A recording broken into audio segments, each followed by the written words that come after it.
அனைவருக்கும் அருள் சரவணின் அன்பு வணக்கங்கள். திருவள்ளூர் மாவட்ட பஞ்ச ஆரண்ய தலங்களில் 2வது இடத்தில் திருப்பாச்சூர் உள்ளது. திருப்பாச்சூர் வாசீஸ்வரர் திருக்கோயில். ஒரு காலத்தில் இத்தலம் உள்ள பகுதி மூங்கில் காடுகளாக இருந்தது. அதை உணர்த்தும் வகையில் கோயில் தலவிருட்சமாக மூங்கில் உள்ளது. அப்பர், சுந்தரர், திருஞான சம்பந்தர் ஆகிய மூவராலும் பாடல் பெற்று சிறப்பு இத்தலத்துக்கு உண்டு. தொண்டை மண்டலத்தில் உள்ள பாடல் பெற்ற சிவாலயங்களில் இத்தலம் 16வது தலமாக உள்ளது. தல வரலாறு பின்வருமாறு.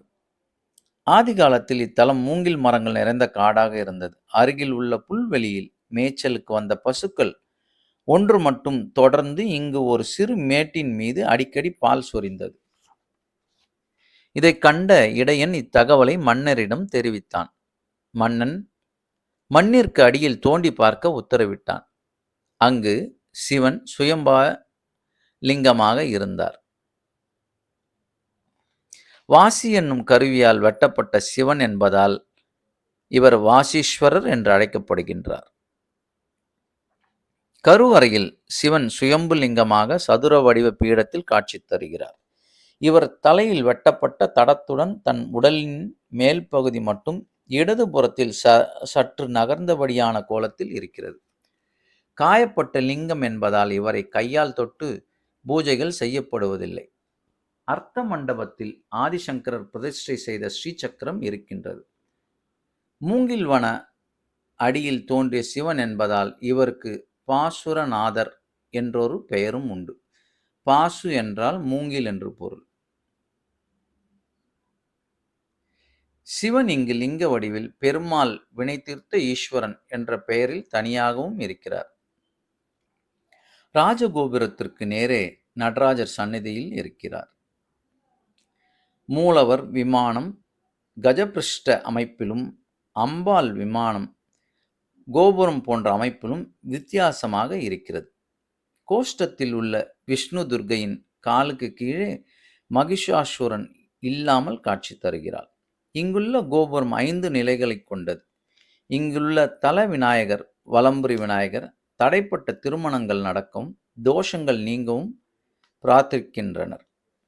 இந்த பிரார்த்தனை நிறைவேறியவுடன் விநாயகர் சபையில் 11 தீபமும் ஸ்ரீசக்கரத்தில் 5 நெய் தீபங்களும் ஏற்றி தட்சனின் யாகத்தில் சென்றதால் பார்வதி தேவியை பூலோகத்தில் சாதாரண பெண்ணாக பிறக்கும்படி சபித்தார் சிவன்.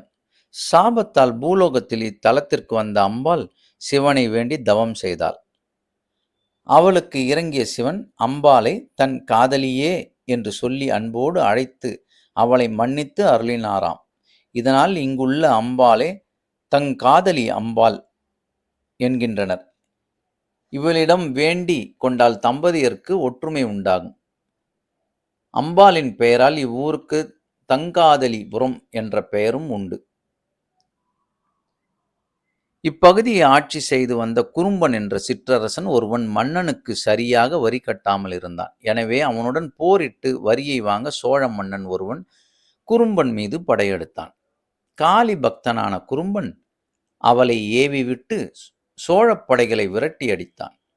சோழ மன்னன் சிவனிடம் தனக்கு உதவும்படி வேண்டினான். அவனுக்காக சிவன் காளியை அடக்க நந்தியை அனுப்பி வைத்தார். பூலோகம் வந்த நந்தி காளியுடன் போரிட்டு அதனை வெற்றி பெற்றது. மேலும் காளியின் 2 கால்களிலும் பொன் விலங்கை பூட்டியும் அதனை கட்டுப்படுத்தினார். பின் மன்னன் அப்பகுதியை மீண்டும் கைப்பற்றினார். நந்தியால் அடக்கப்பட்ட சொர்ணகாளி இக்கோயில் பிரகாரத்தில் 4 கைகளுடன் தனியே நின்ற கோலத்தில் இருக்கிறார். இவளது கால்களில் விலங்கு போடப்பட்டிருக்கிறது. பௌர்ணமி தோறும் மாலை வேளைகளில் இவளுக்கு சிறப்பு பூஜைகள் நடக்கின்றன.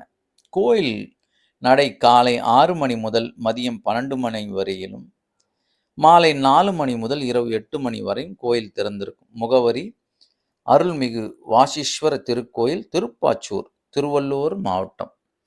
வாழ்த்துக்கள். வாழ்க வளமுடன். அடுத்த பதிவு 3வது ஆரண்ய ஸ்தலம்